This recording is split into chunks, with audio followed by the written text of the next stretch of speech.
Dans cette troisième séance, on va parler des acteurs internationaux et nationaux de l'industrie pétrolière. C'est un sujet évidemment plus froid que les deux précédents, donc sûrement un peu plus ennuyeux, donc je vais essayer d'être assez court et d'être assez clair.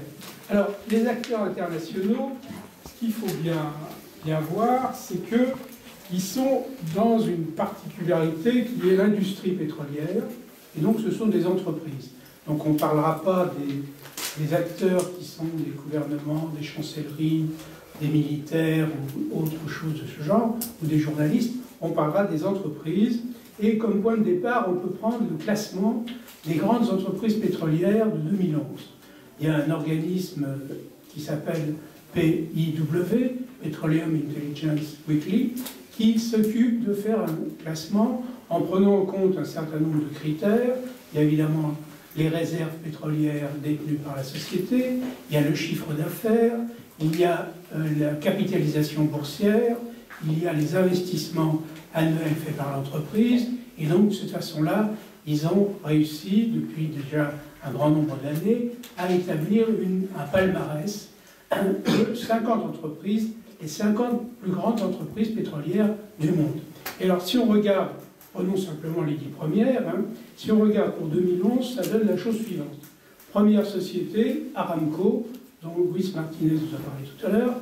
Aramco, c'est la société pétrolière saoudienne, qui est une société qui est assise sur les réserves pétrolières de l'Arabie saoudite, qui est le premier producteur de pétrole et le premier exportateur de pétrole du monde, mais qui est une société qui n'est pas cotée en bourse, qui appartient à l'État ou au royaume d'Arabie saoudite, dans la mesure où il est difficile de faire la part de l'un et de l'autre. La deuxième société, celle qui vient en second, c'est la NIOC, National Iranian Oil Company, qui est la compagnie iranienne, qui est donc la deuxième plus grande société pétrolière du monde. Là encore, il n'y a pas de capitalisation boursière, mais ce qui fait sa force, c'est l'importance de ses réserves et de sa production. Troisième position, on a ExxonMobil, première société qui n'est pas une société de pays pétroliers, qui est une société américaine, qui est l'ancienne Standard Oil, dont on a beaucoup parlé dans l'histoire pétrolière, puisque c'est la société fondée par Rockefeller dans les début des années 1900, et donc c'est la troisième société sur les 10, mais c'est simplement, elle vient en troisième position, et donc il y a encore une vingtaine d'années ou une trentaine d'années, la première société mondiale en matière de pétrole, c'était Standard Oil, c'était Exxon. Quatrième, on a PDV, qui est la société vénézuélienne, qui est là encore une société publique qui exploite le pétrole vénézuélien bien avant M. Chavez. C'est une société très ancienne. La cinquième société est une société un peu plus particulière, c'est la CNPC, c'est une société chinoise, c'est la première société chinoise et elle est essentiellement basée sur ses ressources extérieures. Il y a du pétrole en Chine, et CNPC l'exploite, mais de plus en plus, CNPC est une société qui investit à l'extérieur, en particulier en Afrique, dans le Golfe, dans le Moyen-Orient, mais qui aussi est une société qui vise à un objectif particulier qui est d'approvisionner le marché chinois. Donc on verra que c'est un type de société particulier. On a ensuite 4 sociétés qui sont des sociétés, je dirais, traditionnelles, qui sont BP, Shell, Chevron et Total.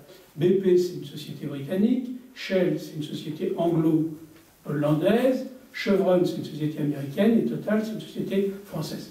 Là, si vous voulez, avec ces 4-là, on a les restes de ce qu'on appelait jadis les majors, les 7 sœurs, qui étaient, si vous voulez, les sociétés qui étaient établies dans l'industrie pétrolière et qui dominaient l'industrie pétrolière. Et enfin, dernière société, on a Gazprom, qui est la société russe qui est assise sur le gaz. Donc voilà les grands acteurs, si vous voulez, les principaux acteurs de la scène pétrolière mondiale en termes industriels. Alors, il y en a 40 autres, je ne vous les passe pas parce que ce serait un peu ennuyeux, mais en gros, ce qu'il faut se retenir de cette liste, c'est qu'il y a 3 grandes séries d'acteurs. Il y a donc les supermajors, qui sont 5 là, sur notre liste, et qui ont évidemment perdu beaucoup de terrain. Donc, Première idée à retenir, c'est que les grandes sociétés occidentales qui dominaient l'industrie pétrolière il y a une génération sont en recul et sont en retrait. Et la question qui se pose, c'est de savoir jusqu'où va aller le retrait. Deuxième catégorie d'acteurs, c'est les sociétés nationales des pays producteurs. Évidemment, avec les nationalisations dont vous a parlé Luis Martinez tout à l'heure, ces sociétés ont pris la main. C'est elles qui disposent de l'essentiel du domaine minier, c'est-à-dire du territoire sur lequel on peut faire des recherches. Et donc, c'est ces sociétés-là qui sont amenées de plus en plus à jouer le rôle numéro 1 sur la scène pétrolière. Et elles le font en particulier par le biais d'un organisme extrêmement important, qui est l'OPEP, qui est la réunion de 12 pays producteurs de pétrole, producteurs et surtout exportateurs de pétrole, et c'est eux qui participent à la formation des prix. On aura l'occasion tout à l'heure d'y revenir. Enfin, dernier type d'acteurs, c'est les sociétés nationales des pays consommateurs.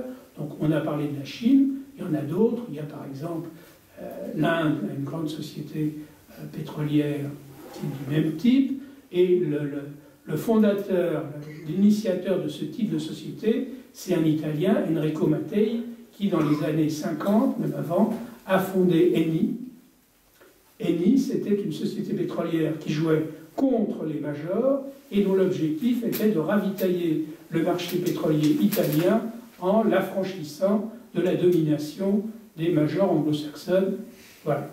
Donc, la question maintenant qu'on va voir, c'est qu'entre ces sociétés internationales, ces super-majors qui sont sur le retrait, et les sociétés nationales qui sont en train de monter en puissance, on a non pas une séparation, mais on a en réalité une interdépendance. Elles jouent ensemble. Et c'est peut-être ça qu'il faut essayer de comprendre. Pourquoi est-ce que ces sociétés jouent ensemble? Alors, là-dessus, si vous voulez, il y a un premier point qui est qu'il y a une faiblesse congénitale des supermajors, c'est qu'elles n'ont pas de domaine minier. C'est-à-dire qu'elles n'accèdent pas aux zones qui sont censées abriter des gisements de pétrole. D'où deux difficultés pour elles. Première difficulté, c'est qu'évidemment, elles ont du mal à maintenir leur production. Un gisement de pétrole, ça, on le découvre, ça monte en puissance, ça a une maturité, et ensuite ça dégringole. Hein. Ça n'est pas quelque chose d'éternel, ça a une durée de vie de 30, 40, 50 ans, mais il y a un moment où ça baisse et où ça disparaît. Donc le problème des compagnies, des supermajors, c'est qu'elles ont des gisements qu'elles exploitent, et que ces gisements, elles ont des droits dessus qui sont déjà anciens, et que donc leurs gisements sont ce qu'on appelle matures, et donc il faut les remplacer. Et leur grand casse-tête, c'est comment remplacer le baril extrait par un baril en réserve. Et là-dessus, il faut donc deux solutions, soit s'entendre avec les sociétés d'État, soit aller dans des zones où il n'y a pas de souveraineté, c'est-à-dire offshore, c'est-à-dire en mer. On en parlera tout à l'heure. Donc deuxième élément de ce deal, de ce couple entre les sociétés d'État et les sociétés des supermajors, c'est l'expertise. C'est-à-dire que ça, l'expertise, c'est le point fort des supermajors. Pourquoi? Parce que l'industrie pétrolière, c'est une industrie très sophistiquée. Elle l'est encore plus devenue depuis une vingtaine d'années. Il est évidemment nécessaire d'avoir énormément de capacités, par exemple, de calcul. Il y a de plus en plus de calculs à faire pour des simulations de gisements, pour des optimisations d'exploitation pétrolière. Donc, si vous voulez, il y a une expertise technique qui est considérable et qui est très concentrée dans le monde et qui, en gros, est le point fort des supermajors, sauf quand il y a un accident, comme par exemple on a vu dans le golfe du Mexique avec BP qui a eu une plateforme qui a explosé et qui a pollué toutes les pêcheries du golfe du Mexique pendant une demi-année. Donc ça, c'est l'offshore. Par exemple, il y a un des points qui montre l'excellence des sociétés, des majors. En 1947, c'est l'année où on a fait le premier forage offshore, c'est-à-dire en mer. Il était dans le golfe du Mexique, la profondeur c'était 4,7 m et on était à 200 mètres du rivage. Donc, il faut attendre 1999 pour qu'on arrive à faire un forage de 1000 mètres dans l'eau. Et il faut attendre les années 2010 pour qu'on arrive à 3000 mètres. Mais, par exemple, si vous prenez Petrobras, Petrobras, c'est une société pétrolière brésilienne. Petrobras a réussi à faire un forage sur ce qu'on appelle le gisement de Tupi. Alors, le gisement de Tupi, on est d'abord à 240 km du rivage. Premier point. Deuxième point, il faut descendre d'abord 2000 mètres d'eau. Puis ensuite, il faut descendre 3000 mètres de sable. Et puis, il faut encore descendre 2000 mètres de sel. Et là, vous arrivez au gisement de pétrole. Donc, vous voyez un peu l'étendue du travail à faire. Il faut être capable d'avoir des aciers qui résistent à des pressions, à la corrosion, aussi bien du sable que du sel. Il faut avoir des moyens de calcul pour savoir où taper le gisement, etc., etc. Donc, on voit que là, sur ce plan-là, on a quand même des éléments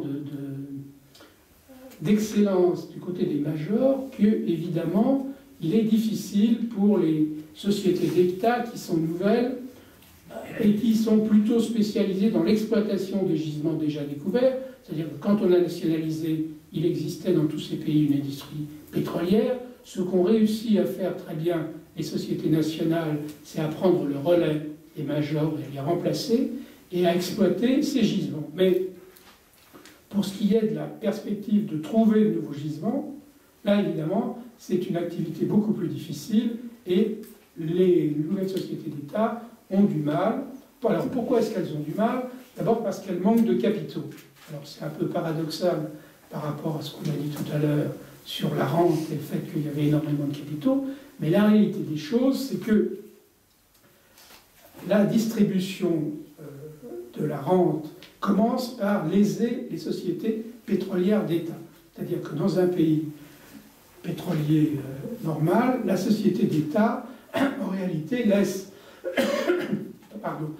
l'essentiel de son revenu à l'État sous forme d'impôts et elle garde très peu de marge pour elle, ce qui fait qu'elle ne peut pas autofinancer ses activités, en particulier ses activités de recherche, qui sont très coûteuses, et il lui faut donc s'associer à quelqu'un. Ça, c'est l'élément fondamental, c'est-à-dire que la répartition de la rente, trop d'argent va au percepteur, pas assez d'argent reste dans l'entreprise. Ça, c'est le point fondamental. Deuxième point, et c'est lié évidemment au fait que les gouvernements sont en mesure de dicter leurs lois aux sociétés pétrolières, puisque ces sociétés pétrolières appartiennent à l'État. Sur les 50 premières sociétés pétrolières du monde, il y en a 19 qui sont privées et 31 qui sont publiques. Donc, 31%, dans 31 cas sur 50, l'État peut fixer la partie de la rente qui lui revient et ponctionner l'essentiel de la rente. Deuxième raison, c'est que dans tous ces pays, les prix intérieurs sont évidemment des prix très bas. Alors, il y a plusieurs justifications. Il y a d'une part le fait que si c'est une richesse nationale, il est bon que les nationaux en profitent. Et c'est vrai que très souvent, ils n'ont pas l'occasion d'en profiter d'autre façon que par le fait que le prix de l'essence est plus bas. Mais la réalité des choses, c'est que ces prix au détail, ces prix de l'essence, ces prix du gaz, ces prix de l'électricité, parce que l'électricité est faite à partir du gaz produit le plus souvent, aboutissent à faire des manques à gagner très importants pour les compagnies pétrolières d'État. Par exemple, sur un pays comme l'Algérie, en gros, sur 70 milliards de recettes de la compagnie nationale, il y a 10 milliards qui sont en manque à gagner. Donc sur 70, il y en a 10. On serait à 80 si les prix en Algérie étaient comparables aux prix dans le reste du monde. Il manque 10 milliards qui sont donc des subventions, en réalité, cachées de la compagnie pétrolière aux usagers algériens. Donc tout ça fait qu'il n'y a pas assez d'argent national pour investir dans la société pétrolière d'État et pour reconstituer les gisements qui, évidemment, sont matures et baissent. Et donc, vous avez un certain nombre de pays qui n'ont pas réussi à maintenir leur production parce qu'ils n'ont pas assez investi. Par exemple, un pays comme l'Indonésie, qui est pourtant membre de l'OPEP, mais qui n'est plus exportateur de pétrole, qui aujourd'hui consomme l'essentiel de sa production. Pourquoi? Parce que quand vous avez des prix bas, vous avez évidemment des consommations très élevées. Hein, et c'est évidemment quelque chose qu'on a vu par exemple en Iran. L'Iran avait 40% de sa production d'essence qui partait à l'extérieur de l'Iran. Pourquoi? Parce que quand vous avez des prix subventionnés qui sont des prix plus bas que ceux de vos voisins, évidemment, l'exportation de produits énergétiques devient une industrie privée. C'est le secteur informel. Donc les Iraniens achetaient de l'essence aux pompes d'État subventionnées et passaient la frontière pour le revendre en Afghanistan, au Pakistan, dans les républiques musulmanes d'Asie centrale. Donc là, vous avez quelque chose qui est vraiment très lourd et qui est un élément de faiblesse pour les compagnies pétrolières. Et dernier point,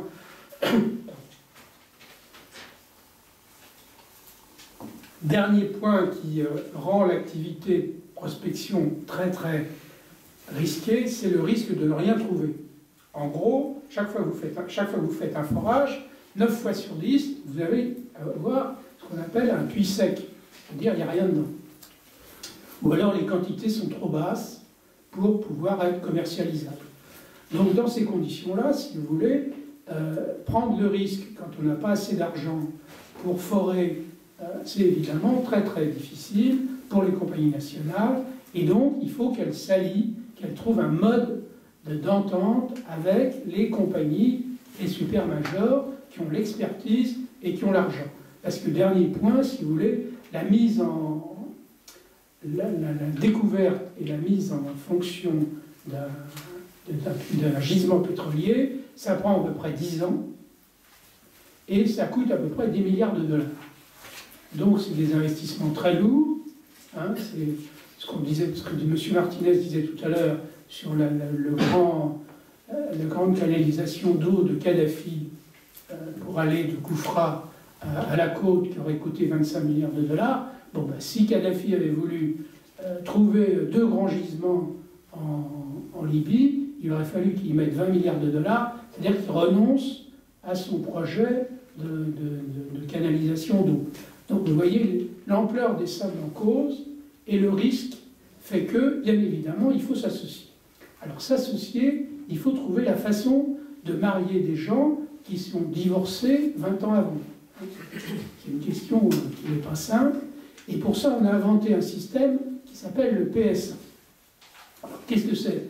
Le PSA, c'est Production Sharing Agreement. C'est un contrat de partage de la production qui fait que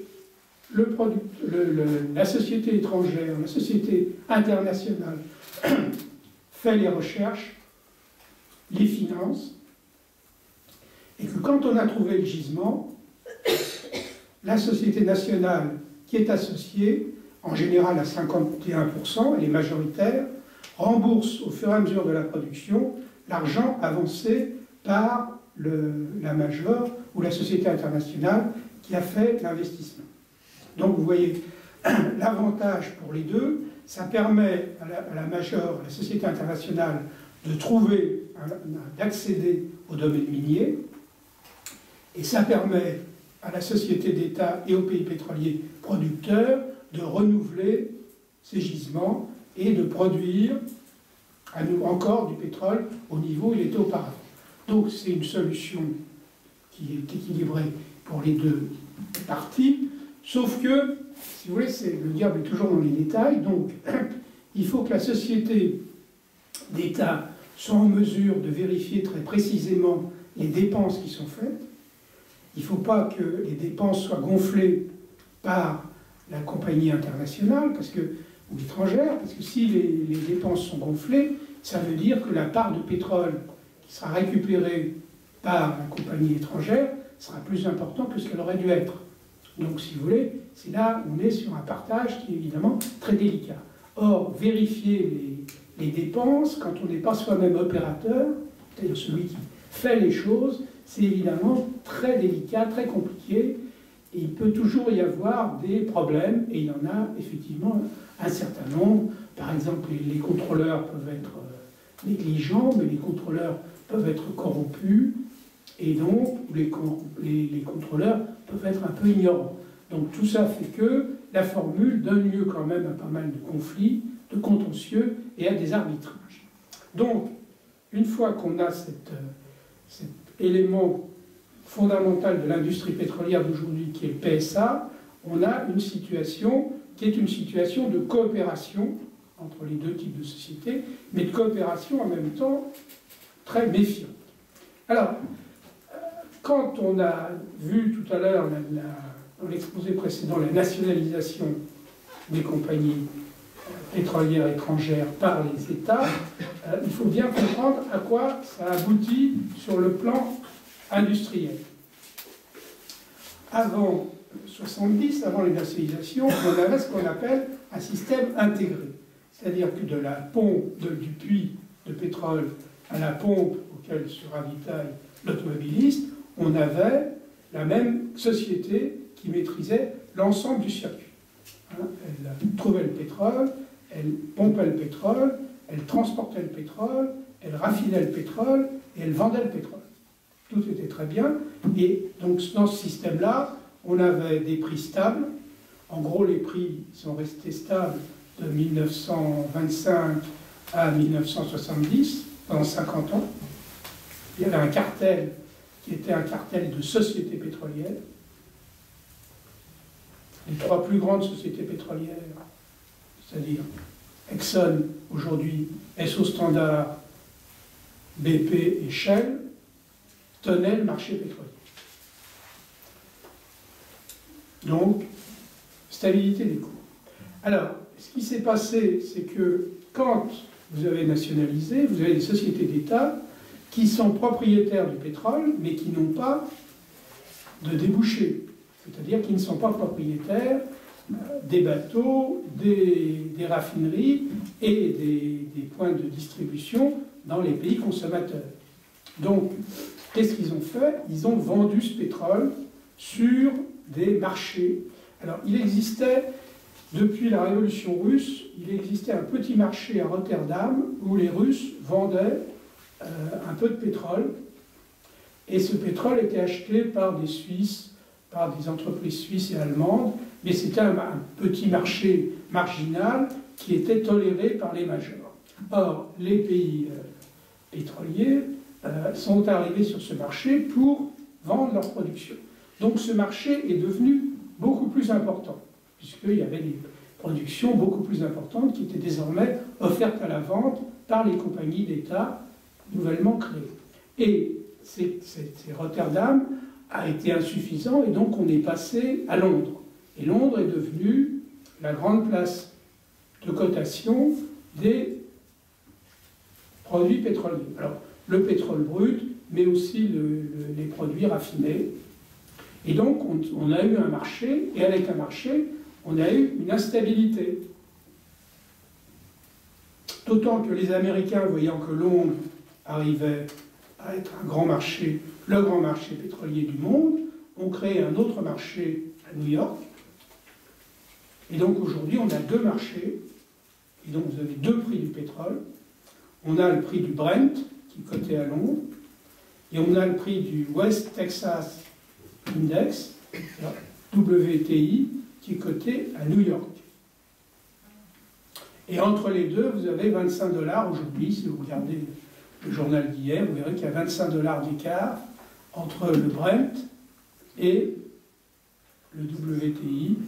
Alors, les explications sont nombreuses, mais je garderai d'entrer dans le sujet. Mais en gros, l'idée principale, c'est que le système américain est moins cher que le système européen. Pourquoi? Parce qu'aux États-Unis, comment ça se passe? Vous avez, on prend les cargaisons, les quantités qui sont traitées dans un endroit qui s'appelle Cushing, qui est une petite ville du Middle West américain, qui est à mi-distance du Texas, du Golfe du Mexique, qui sont les zones de production, et de la zone de New York et de Chicago, qui sont les grandes zones de consommation. Et donc, si vous voulez, on considère que les quantités qui passent par cet endroit donnent une bonne idée des quantités produites, donc de l'offre, et que par ailleurs, les demandes venant de la côte Est et de la région des lacs, de Chicago et de Detroit, sont une bonne représentation de ce que demande l'Amérique industrielle. Et donc, on a un prix qui s'établit, et ce prix est plus bas. Pourquoi? Parce qu'en général, si vous voulez, quand il y a des récessions comme on a connu, comme on connaît encore aujourd'hui, à ce moment-là, la demande est moins forte, et donc on a plus de pétrole, donc plus de pétrole offert et moins de demande, ça fait que les prix sont plus bas. Par contre, à Londres, vous avez les quantités offertes par les compagnies d'État, et les compagnies d'État font partie de l'OPEP, je vois Madame Tibaille, effectivement, mais ils sont offertes par les compagnies pétrolières d'État, et les compagnies pétrolières d'État membres de l'OPEP restreignent leur production quand elles voient les cours qui s'affaiblissent. Donc, si vous voulez, en gros, on tient mieux les cours à Londres, du côté des offreurs, du côté des producteurs, qu'on ne le fait à New York. Alors, ça jusque-là, c'est pas trop compliqué, mais il y a un deuxième élément de complication, qui est qu'en 1989, on a admis que le pétrole était un actif financier comme un autre. C'est-à-dire que, bon, il y a la bourse. À la bourse, on cote des actions, on cote des obligations. Il y a des bourses du commerce, on cote le lait, le beurre, le cacao, le café. Ben, pourquoi, ou il y a aussi le cuivre, ou sur d'autres, pourquoi ne pas coter le pétrole? Donc à partir de 89, on considère qu'il y a une possibilité de traiter le pétrole papier comme on traite les actions à la bourse ou les obligations. Donc, si vous voulez, ça devient un peu un actif financier, ça devient autant un actif financier qu'un produit réel. Donc, vous avez deux types de demandes. Vous avez une demande d'industriels qui ont besoin d'énergie, et puis vous avez une demande de financiers qui spéculent sur l'évolution des prix, des cours, ce qui se passe à la bourse, bon, et qui font ça, évidemment, comme on le fait avec des actifs financiers. Donc on a un certain côté casino qui se met en place pour la fixation du prix du pétrole. Et je vais par exemple vous raconter une histoire qui est arrivée en 2000.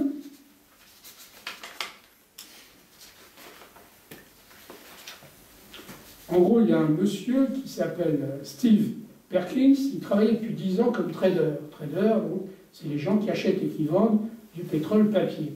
Et ce monsieur, il passait un week-end à la campagne, il revient chez lui, il est un peu ivre, et donc il se met devant son ordinateur, et il commence à passer des ordres.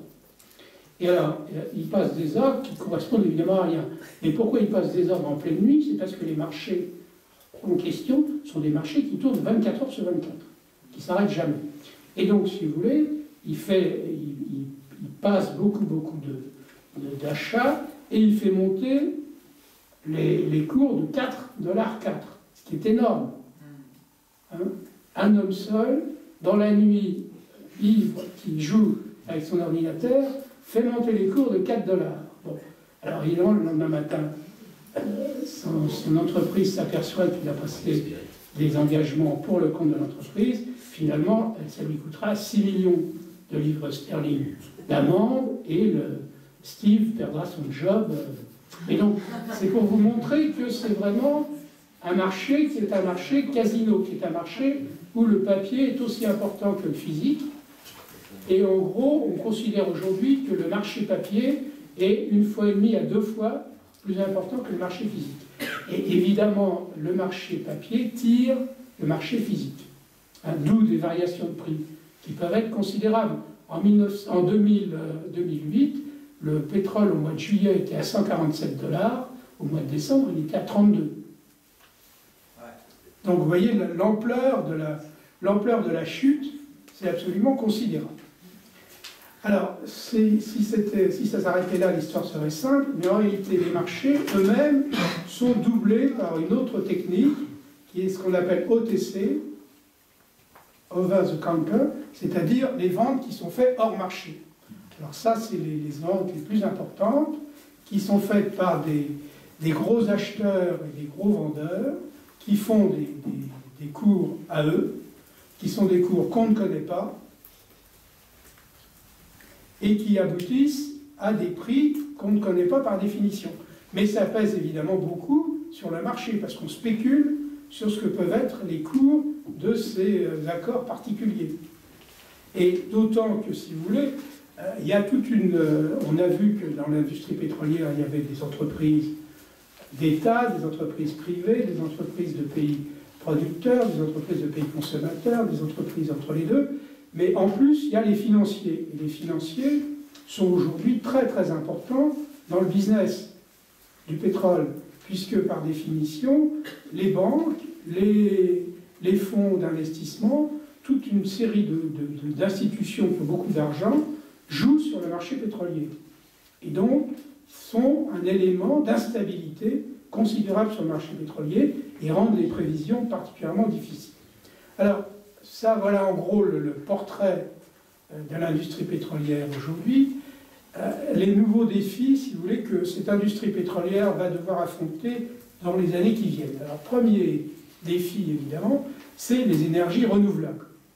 Le vent, le soleil ou les biomasses. Et ça, pourquoi c'est un défi? Parce que, bien évidemment, le marché de l'énergie est un marché complet, c'est-à-dire qu'il y a des substitutions possibles. Vous pouvez toujours remplacer des centrales électriques qui fonctionnent au fioul par des centrales électriques qui fonctionnent avec des éoliennes ou avec du solaire. Et donc, si vous avez un grand développement des énergies non renouvelables, vous aurez un élément qui pèsera sur l'industrie pétrolière et sur les cours et sur la capacité à investir. Donc ça, c'est un défi considérable. Simplement, il faut bien voir que ces énergies renouvelables ont des faiblesses qui font que, pour l'instant, l'industrie pétrolière n'est pas trop inquiète. Premier point, c'est la disponibilité. Alors, qu'est-ce qu'on appelle...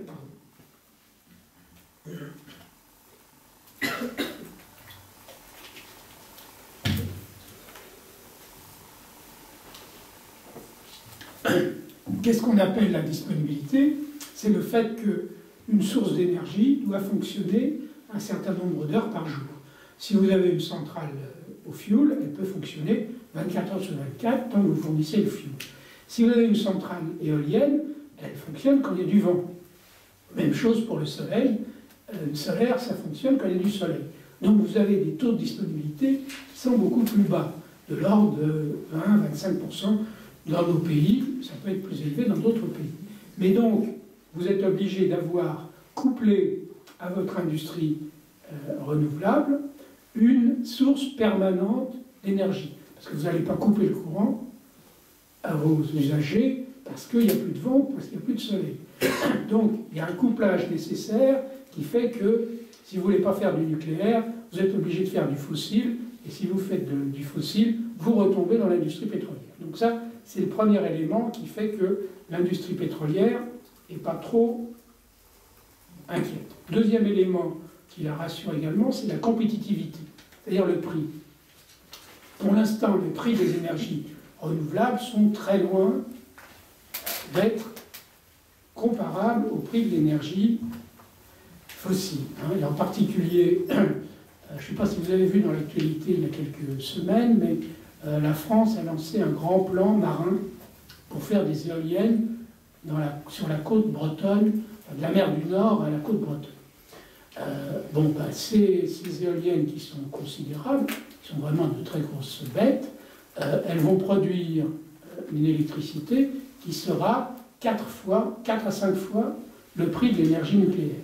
Et donc on ne pourra financer ce système que parce que les consommateurs d'électricité, les abonnés à l'électricité, paieront la différence. Et donc si vous regardez, si vous êtes abonné à EDF, ce qui va être le cas de la totalité d'entre vous, si vous regardez derrière votre facture, vous verrez que vous avez une contribution au service public de l'électricité qui est la contribution qui permet de payer cet écart de prix. Donc là encore, si vous voulez, c'est un élément qui fait que les gens de l'industrie pétrolière ne sont pas vraiment inquiets.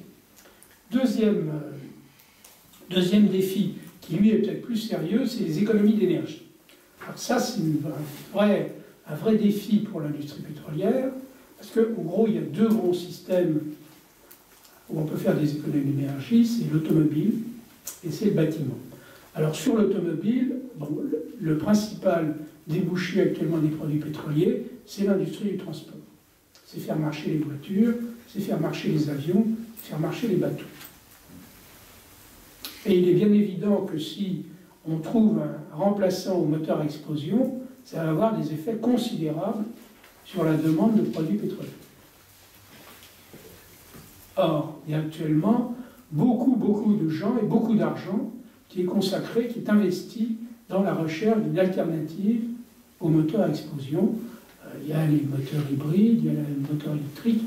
Donc là, si vous voulez, il y a une frontière technologique qui est en train d'être percée et qui fait que dans 10 ou 15 ans, on pourrait se retrouver avec un remplaçant du moteur à explosion.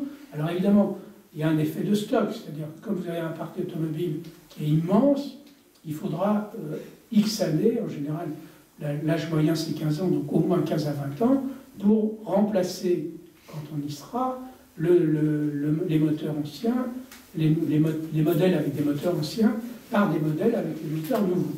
Donc là, mais là, c'est quand même une menace qui est plus sérieuse et plus précise et plus rapide pour les pétroliers que les énergies renouvelables. Autre secteur où les éléments peuvent aller très vite aussi, c'est le bâtiment, c'est-à-dire en matière de chauffage. On peut évidemment réduire la consommation, c'est ce qui est prévu pour dans un certain nombre de pays, par exemple en France, il y a le Grenelle de l'environnement qui prévoit de baisser la consommation au mètre carré dans les années qui viennent, en obligeant les propriétaires à faire des travaux pour aménager leur maison. Donc ça, c'est les énergies, c'est les économies d'énergie, c'est le dernier point le plus sérieux à moyen terme. Et à court terme, alors là, il y a un vrai défi qui est le plus considérable, qui est ce qu'on appelle les énergies non conventionnelles. Alors, qu'est-ce que c'est que les énergies non conventionnelles? C'est le fait de trouver du pétrole dans des réservoirs qui ne soient pas les réservoirs conventionnels. En gros, actuellement, on va chercher du pétrole dans des gisements qui ont un réservoir qui est unique. Et là, avec les nouvelles techniques de recherche, on arrive à aller chercher du pétrole dans des réservoirs qui sont non plus un réservoir, mais un ensemble de petites poches. Et on arrive à réussir ces petites poches, à les obliger à cracher leur pétrole et à le remonter à la surface. Alors c'est vrai pour l'instant, surtout pour le gaz, mais il y a aussi du pétrole. Et alors là, si vous voulez, c'est quelque chose de très important, parce qu'on a eu l'exemple du gaz. Il y a en 2007-2008, le prix du gaz était très élevé dans le monde entier, et en particulier les États-Unis prévoyaient de devenir un très gros importateur de gaz, et donc un certain nombre de pays, le Qatar, l'Algérie, la Russie, se sont équipés pour devenir des fournisseurs des États-Unis. Or, à l'époque, les États-Unis se sont mis à faire, sur une grande échelle, de la recherche et de l'exploitation de pétrole et de gaz non conventionnels. Ils en ont trouvé énormément, puisqu'en gros, le pays qui a le plus de réserves non conventionnelles, c'est les États-Unis. Et donc, en quelques années, ils ont réussi à se débarrasser, à se passer de toute importation, et les prix sont tombés, les prix ont été divisés par 4. Donc, vous voyez l'impact qu'a eu le gaz non conventionnel sur les prix du gaz et sur les investissements qui avaient été faits par tous les pays fournisseurs pour approvisionner. Vous avez fait vos plans, vous avez fait vos investissements en bâtissant votre projet sur 11 ou 12 $ le million de BTU, et vous vous retrouvez avec un prix à 3 $ le million de BTU. Donc là, vous avez un problème de rentabilité de vos installations qui fait que, évidemment, la suite de l'histoire est différente. C'est-à-dire que les gens les producteurs vont faire très attention dans leurs investissements désormais pour prendre en compte la rivalité du gaz non conventionnel. Alors, sur le marché européen, on n'a pas encore eu cette baisse. On a eu une baisse, mais qui a été de l'ordre de 30 à 40%. Elle a pas été comparable au niveau américain. Pourquoi? Parce que, d'une part, il y a un refus de faire ce type d'exploitation en Europe. Il faut dire que c'est des exploitations qui prennent une grande surface, qui démolissent les terrains et qui présentent des risques écologiques qu'on ne sait pas pour l'instant mesurer très exactement. Donc il y a une résistance en Europe qu'il n'y a pas eu aux États-Unis, premier point. Et deuxième point, les contrats de gaz, mais sans venir, utilisés par les Européens avec leurs fournisseurs russes, hollandais ou algériens, sont des contrats de long terme où les prix et les quantités sont fixés et donc ça n'est pas susceptible d'être remis en cause avant la fin du contrat. Donc tant que le contrat est valide, et c'est des contrats qui ont 20 ans, 25 ans, on applique les tarifs qui étaient prévus. Donc ça, si vous voulez, c'est vraiment l'élément le plus inquiétant pour l'industrie pétrolière et pour tous les pays qui vivent du pétrole. C'est un élément, évidemment, qui fait qu'on pourrait avoir une guerre des prix entre les énergies conventionnelles et les énergies non conventionnelles qui aboutissent à une baisse des prix sérieuse. À moyen terme, c'est tout à fait envisageable et c'est évidemment une épée de Damoclès sur les pays pétroliers et un élément de plus pour les inciter à diversifier leurs ressources et leurs économies. Et l'autre élément, alors, qui est complètement contradictoire avec ce que je viens de dire, c'est que depuis le début de l'année, on s'aperçoit que les prix du pétrole brut ont augmenté en gros de 15 à 20%. Alors pourquoi? Parce qu'il y a les risques sur le Golfe, les risques de conflagration avec l'Iran, et que par le détroit d'Ormuz passe à peu près le tiers des exportations mondiales, et que s'il y a un conflit avec l'Iran, et si l'Iran met ses menaces à exécution, ou même si simplement il est plausible qu'elle les mette à exécution, on va avoir une flambée des cours. Et par exemple, le président d'une grande compagnie pétrolière française a annoncé récemment qu'on pourrait très bien avoir 200 $ le baril. On est aujourd'hui à 125. Donc vous voyez un peu l'avenir très, très extrême qu'on peut avoir. On peut avoir un effondrement à moyen terme parce que le conventionnel va être enfoncé par le non conventionnel, dont les deux principaux producteurs sont les États-Unis et la Chine. Donc si demain les États-Unis et la Chine sont autosuffisants en matière d'énergie, ça bouleverse l'industrie pétrolière mondiale. Et deuxième élément, à court terme, on peut avoir, à cause d'éléments périphériques, non pétroliers, mais décisifs dans la région, une hausse des prix très importante qui, évidemment, remettrait en cause la conjoncture économique dans le monde entier. Voilà, je crois. Ce que je voulais. Parfait.